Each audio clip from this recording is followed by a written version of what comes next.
Hello, everybody. It is me, 7th Hanuman. It is late on a Wednesday night. I finished eating dinner, so I figured why not just do a live stream for an hour or so or two. And today I want to show the viewers what I believe the difference between a targeted individual and a true targeted individual. So I have this video, and it's an interview with a paranoid schizophrenic from the 1980s. Now, I want to play this video not because I believe that true TIs are schizos. No, I always disagree with that. The reason I want to show this is to bring awareness of what I believe to be a targeted individual, but have not reached a true targeted individual. So I will show you the difference in this video, and I will pause as we go. So I'm going to share the screen.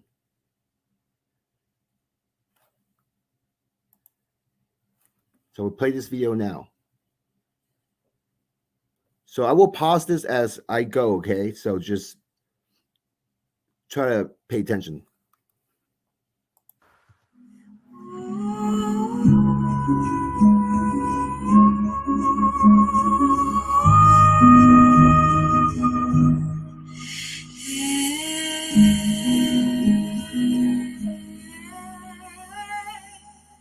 Problems were you having before you were admitted to the hospital this time? There are two communications. This is what I mean when I say two. You get a better picture of what I mean. I guess this means two. Well, I see that there type of communication like that, and I don't acknowledge that type of communication like that. I don't respond to it.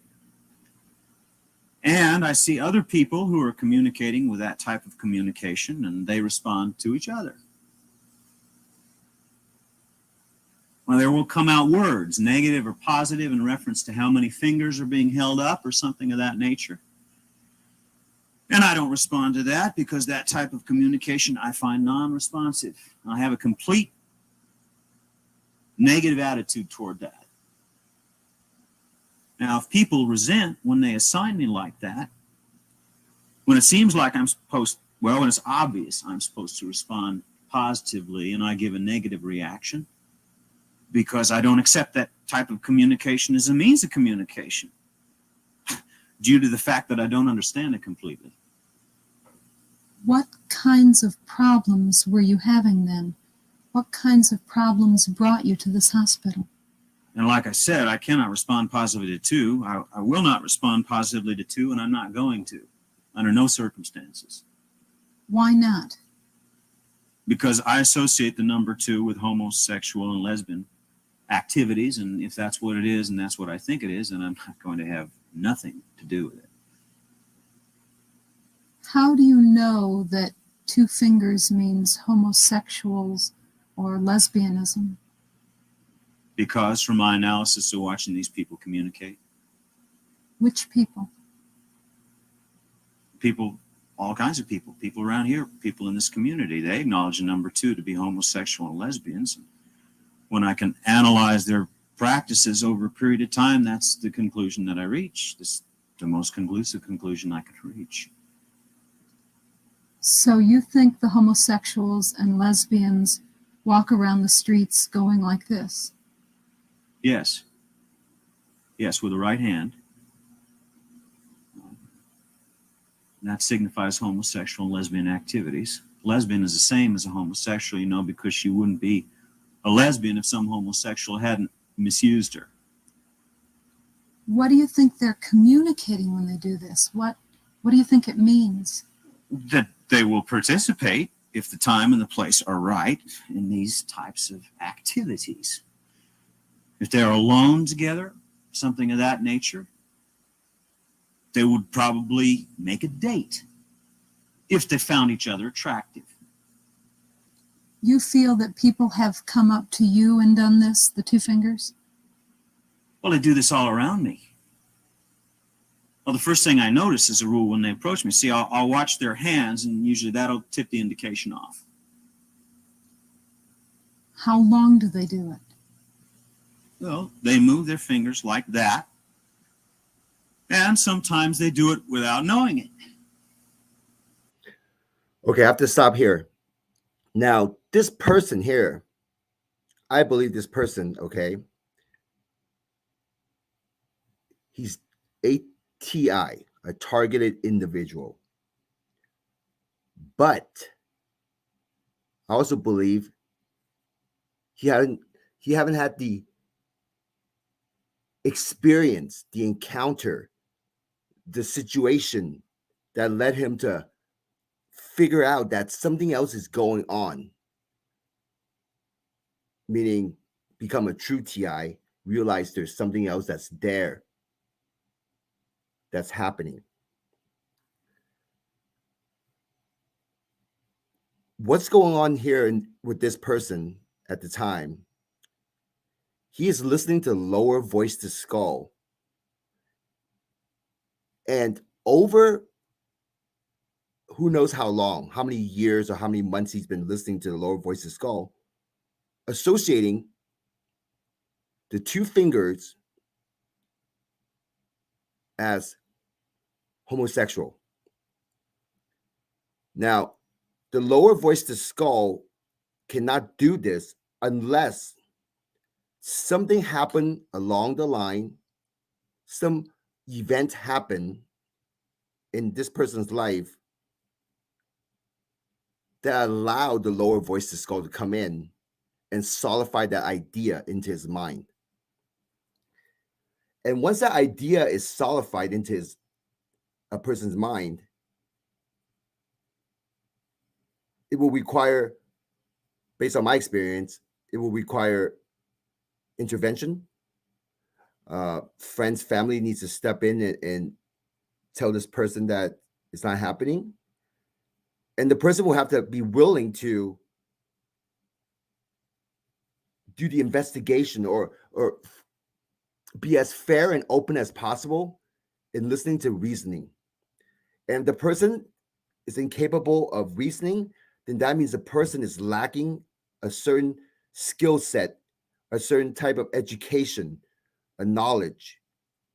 So this person will need to study and learn this knowledge. Once this person learned this knowledge, then this person will have the necessary skill to have reasoning and critical thinking on the overall situation, which is the possibility that all the people he sees out there on the street holding the two fingers are signaling homosexual and trying to get a date with other homosexuals. If he doesn't have the reasoning skills and he truly believes in the two fingers as correlation with signaling other homosexuals, then he will just be stuck living his life believing it until some drastic, or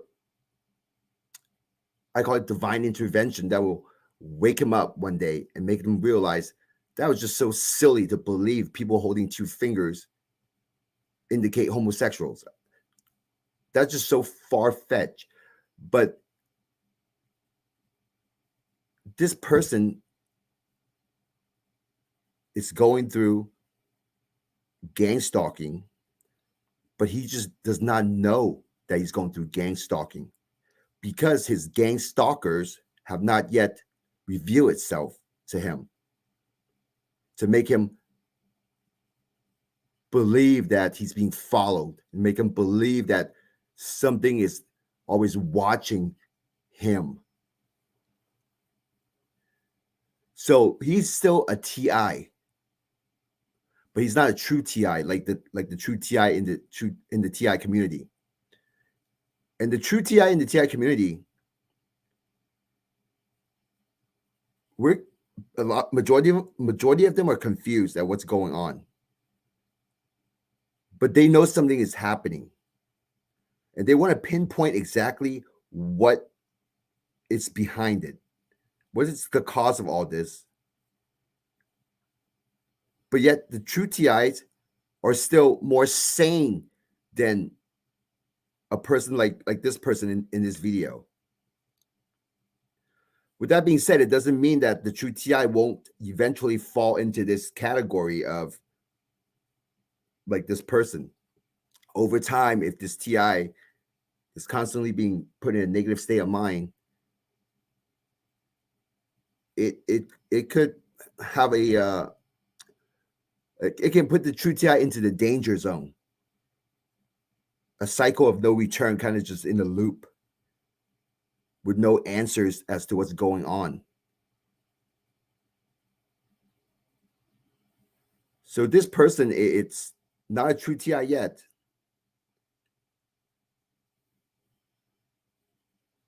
So just it's a good thing that if you're a true TI, because I've been telling you guys are special, and I will show you why. So don't think you're just an outcast, or don't think that you're being betrayed by your family. Like, don't think about stuff like that to put yourself down. Those type of thoughts hurts your own spirit, makes you feel lonely. And being lonely is exactly what these gang stalkers want, because that's when they start feeding you thoughts. And majority of the true TIs do not realize that his or her thoughts are not his or her own.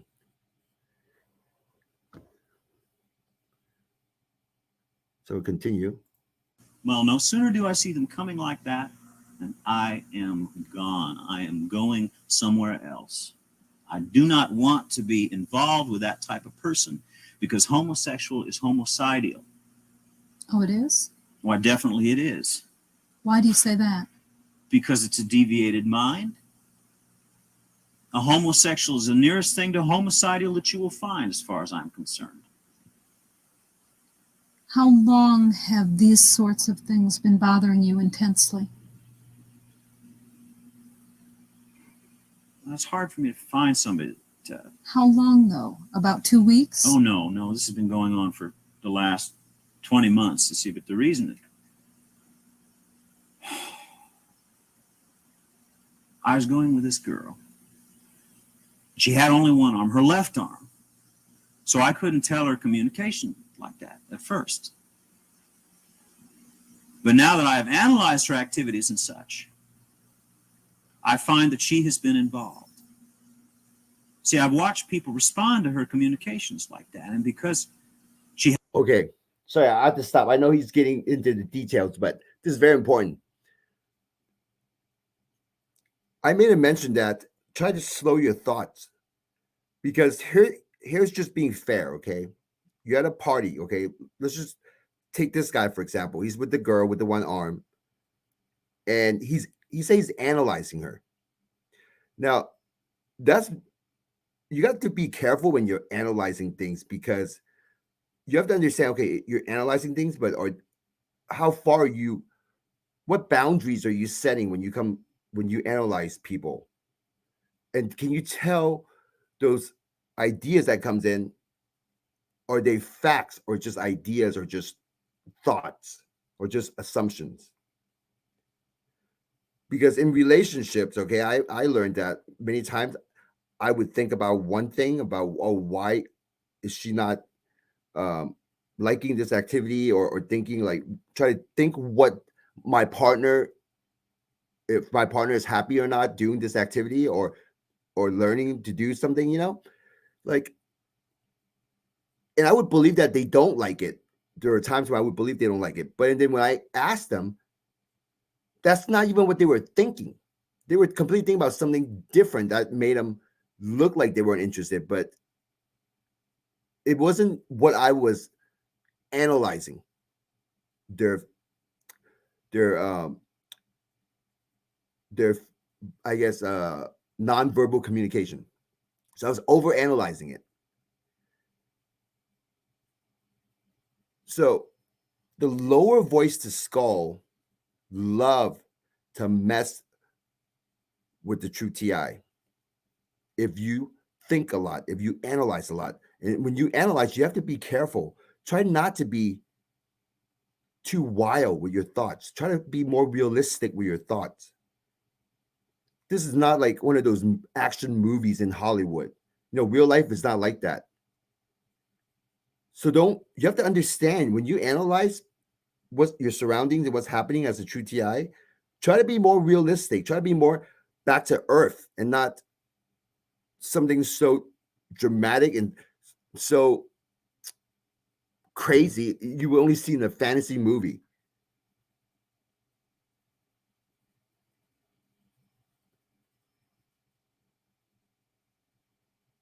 I notice a lot of TIs, a lot of true TIs in the community, when they think about all kinds of wild stuff. So wild, it's beyond realistic. But it's not your fault. That's what those dumpster stain gang stalkers are doing, using lower voice to skull, feeding you thoughts and ideas, and the true TIs receiving it don't practice how to stop or block it. But once the true TI receives these thoughts and ideas, they keep thinking into it with no realization that it's not his or her own thought, especially the negative thoughts.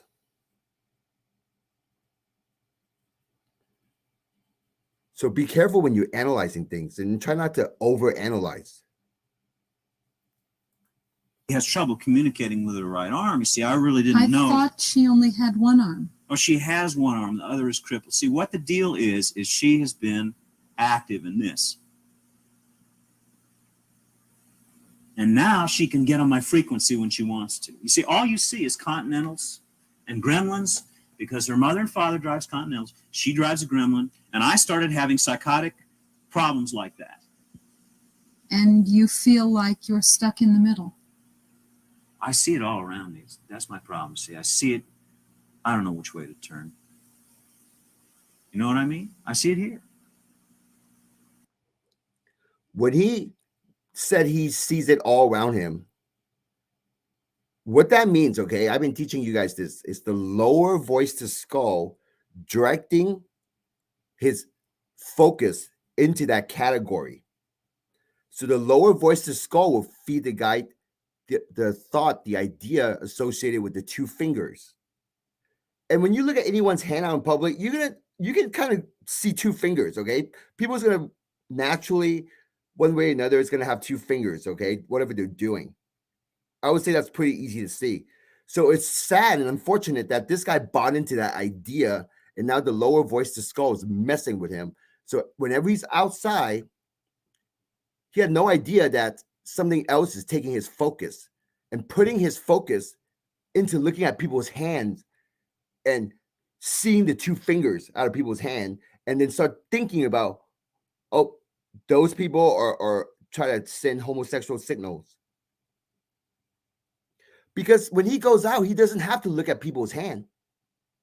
He can be like a normal person and go do his thing. He doesn't need to focus and see people's hand everywhere he looked. But why is he doing it? Because the lower voice to skull is messing with him and reminding him to look at it. It's like a battle of focus. Let's just say, imagine his best friend's next to him at the party, and the best friend try to talk to him, and he'll listen to his best friend. He'll try to have these conversation with the best friend, but as soon as the conversation comes to a pause, maybe give it a few minutes after that, or any pauses, the lower voice to skull will remind him about the two fingers. And that is dialing into his frequency when it comes to that. And if he doesn't have the defensive skills to break out of those thought pattern, he'll just end up being vulnerable, a victim, and just continuously think about the two fingers and looking at people's hands at the party until his best friend's like, okay, let's go. I have to work in the morning, so I have to drive you home. Some his best friend comes along and snap him out of that funk, and then he'll just lose. He'll stop thinking about the two fingers. He'll probably think about, okay, well, talking to the best friend, okay, getting ready to go home, whatever. So the two finger thing's out of his mind.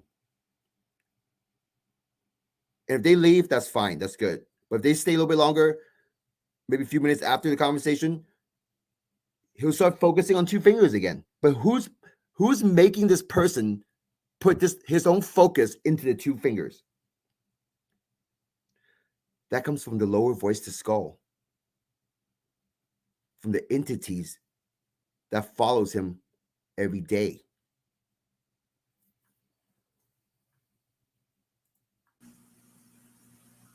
There might be a person over there. I might want to talk to that person. I start talking to the person. They turn around. I see the two sign in the right hand. I see the two fingers in the right hand. I know I can't talk to that person. So I go on to talk to another person. Well, before I finish talking to that person, I see the two sign in the right hand. I know I can't talk to that person. I make a mental chart of all of these people. I'm completely negative toward it. I just can't tolerate it.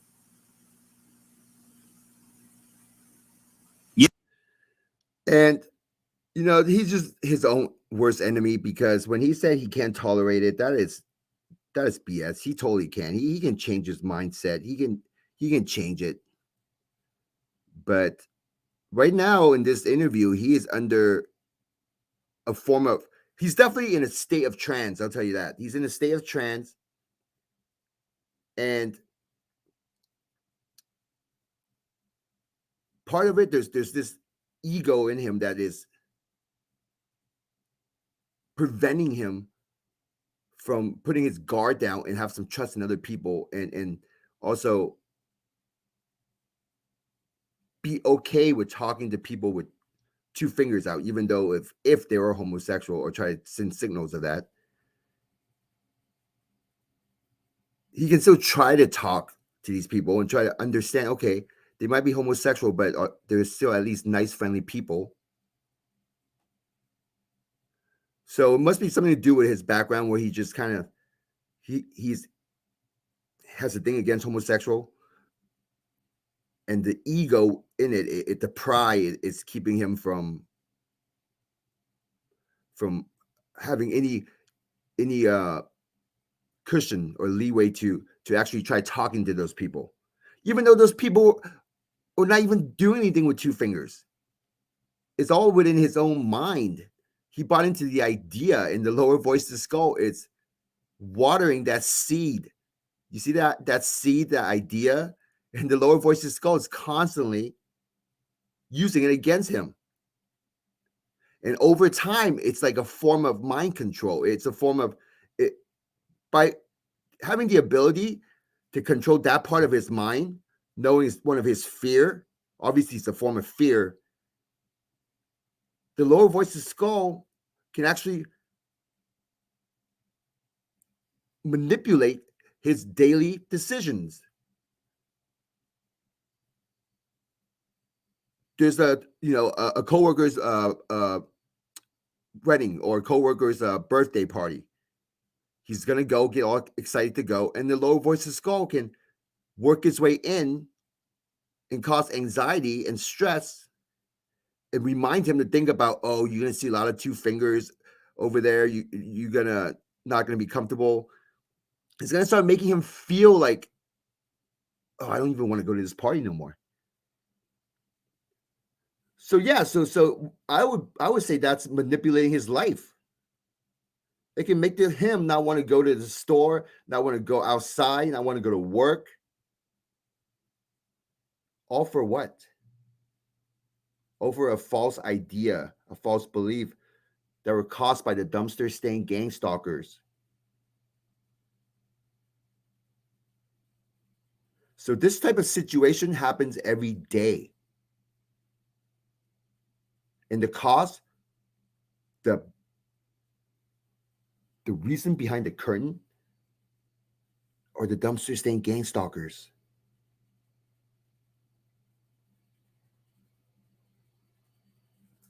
Yesterday, they came up here, and he sat over there and played with my leg. They? Who? My mother and her friggish boyfriend, a homo. He lives with her in a house, and they run downtown and spend the night with a man. Well, I knew I had to get out of there because she had him there for the purpose of trying to persuade me to get me involved with those types of activities. Homosexual activities? And lesbian activities. So you think your mother is a lesbian? Well, I know she is because I was tried on a rape charge a few years ago. You were? Yes, and the girl I did not rape. I requested something. Requested what? Well, whatever I requested, it was performed. And they locked me up for rape. And I've been locked up for 20 damn years. And these damn people out here are doing the same damn thing they do in the damn penitentiary. That's the same damn thing. And then to find out that other people are involved in this, damned incest in that family of mine, a bunch of homos and lesbians. In your family? Yeah, I got an uncle that's a pervert. I couldn't have no place to stay one summer. Summer's her name. I came to his house. I was cold. I didn't have no place to stay, so he more or less indicated I could stay there. Well, no sooner did I come through the door than he grabbed me by both cheeks of my buttocks and indicated he wanted to stick his penis in my rectum. Your uncle did this? Yes. And he belongs to the church. Silver and black imperial? Yes, imp. You know what impish is? Doesn't it mean a small man like a dwarf? No, that's not impish. You get the dictionary out, you look the word up. Impish. I don't have a dictionary here.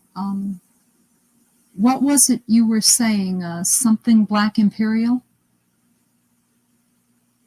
Yes, I know where it's located at. What is it? Is it a church? Yes, the Reverend used to have one. Have one what? An imp? Yes, he had a black imperial. I don't understand what a black imperial is. I know. Because you're going sideways now. You're just here to see how much I know. I know quite a bit. Any word that starts with IMP? You said impala, you said imperial. Yes. All of those words mean imp to you? What about a cougar? What would you associate a gar with? What is a gar? See, this is what I'm telling you about these letters coming together. I separate them out. They indicate people's desires. So these words give certain messages to you. Yes, they do. Do you feel that somehow things are especially arranged by these homosexuals and homicidals? Do you feel that these people specially arrange things for you? I feel that they have a certain power, yes. What kind of power, do you know? Electromagnetic airfields. I feel that they can intervene to show what the desires are and what they want to do, and how they can almost set me up at times. I don't know how they do it, but they can do it. They can almost maneuver me different ways at times. I don't know when these times are. I can't tell when my defenses are down. If I knew precisely how, then I could keep my defenses up 24 hours a day continuously. There you have it, everybody. He just mentioned something that majority of the true TI talk about.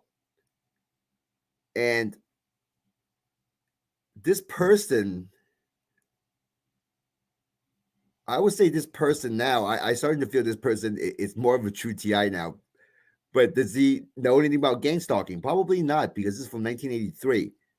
But what's happening to him, the things that are happening are similar to other true TIs. He has the awareness of something is going on. But like I said before, just because you're a true TI doesn't mean you're not just you can't. It doesn't mean that you're you're gonna be elevating yourself, your spirit. There are many true TIs based on reading forums and other people's posts. They're not elevating, they're actually stuck or going backwards. And a lot have to do with too many fears. So just for this person, seems like a major hurdle in his life is the fear of the two fingers. So that is a seed that he needs to destroy in his mind. And that's only one fear. Who knows what other fear he has? He's have to destroy all those fears. If he doesn't do it, the dumpster stain gang stalkers will use it against him.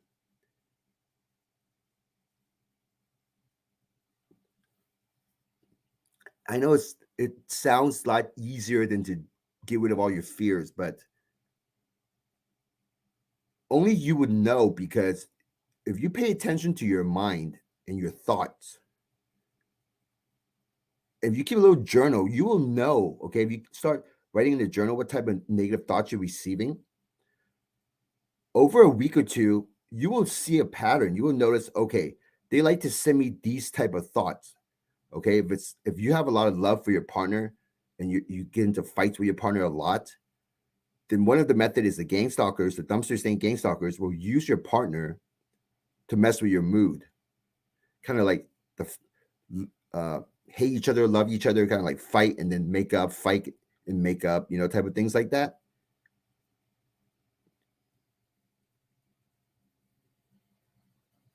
But that's just one form of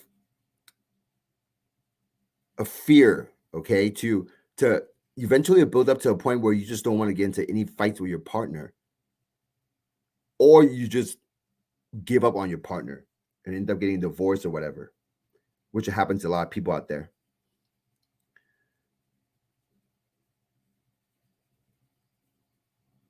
These things don't just happen overnight. It happens over a long period of time, years.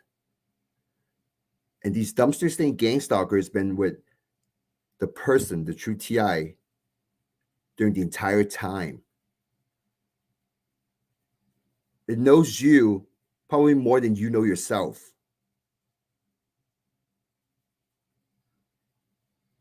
And it knows your fears. It knows what you're scared of. And it knows what you like. So if you keep track of all the negative thoughts that comes into your mind, then you're going to have a picture of all these fears that you have. And then you just tackle them one at a time. Just each one, just start tackling them. Try to come to make peace with your mind when it comes to each one of those fears. And try to find a solution that satisfy your own soul, your spirit, to move forward in life. And let that go. Let the fear go.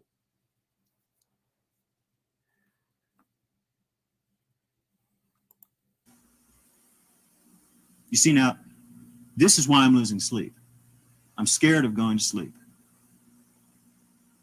Like at night, I'll put my dresser up against the door there. I'll put my table up against the door. I lock all the doors and windows, because you don't know when they're going to break in on you.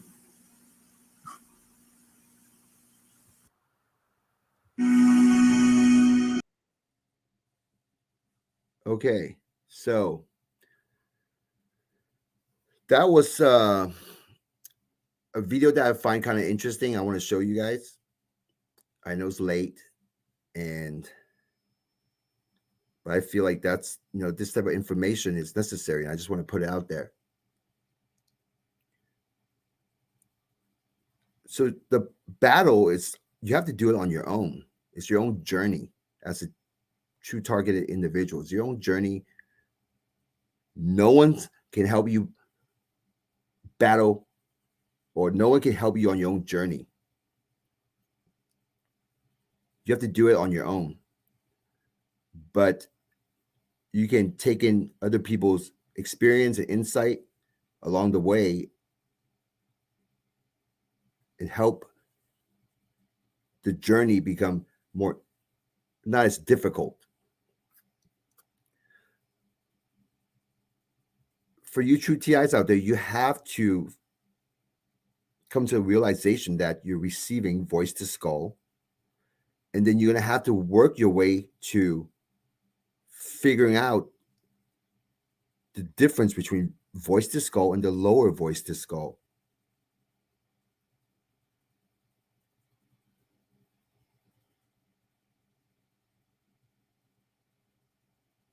How are you going to do that? It's your journey. There's a part of you that you have to really do the investigation. I know a lot of you are stuck on believing it's people in public, or when you're in your front yard, you hear neighbors screaming, or in your backyard, you hear next door neighbors screaming.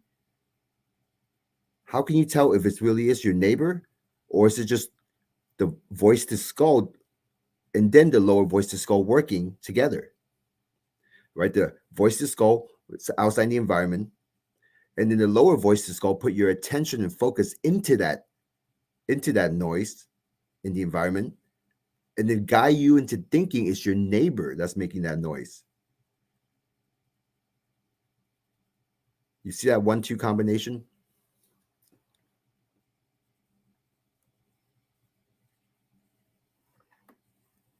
Yeah, seriously, putting the dresser against the bedroom door. Yeah, that seems like something a lot of TI went through. I think many years ago, before I found out about gang stalking, I was kind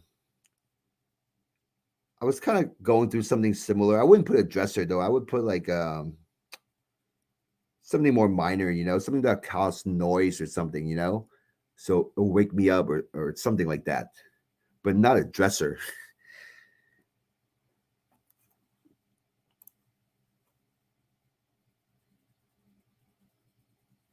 So David, how are you doing? Isn't it kind of late where you are?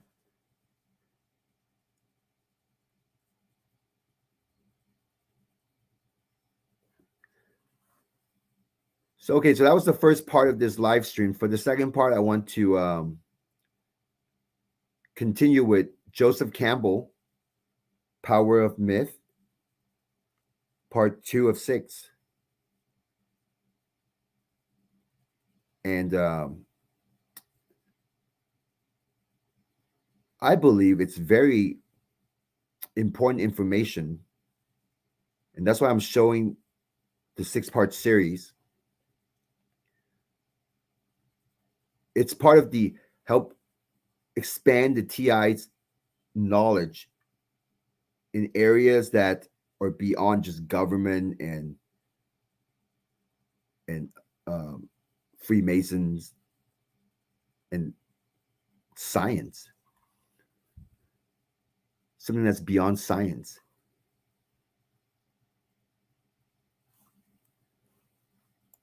(10:17 p.m.) Wait, you're in the West Coast?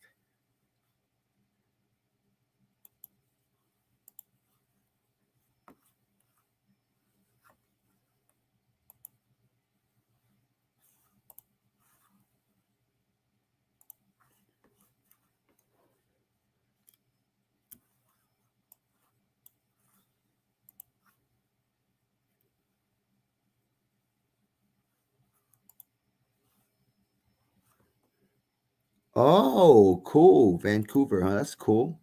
Okay, that's awesome. Oh, I heard I saw a news article. Some lady was saying there was some type of light, like a series of lights shot up from the ground into the sky, and it was kind of just lingering there in the sky, like a beam of white light. There was like 7 pillars of lights. Have you heard about that?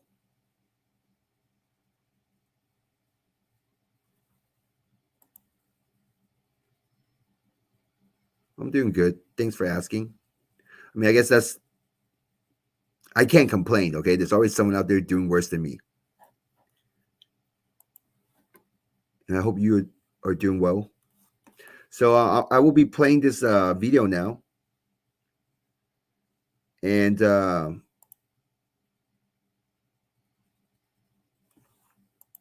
the beam of light. Maybe a couple days ago, maybe just yesterday. I don't know. Saw in the news. So I will play this video, and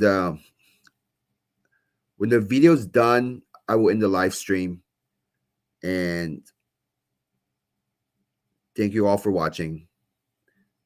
So this will be a 50-minute long video, and I believe it's very important information, and you will know why later on. Yeah, you should. You should. Go to Google, or I think I saw it on Bing News, Microsoft.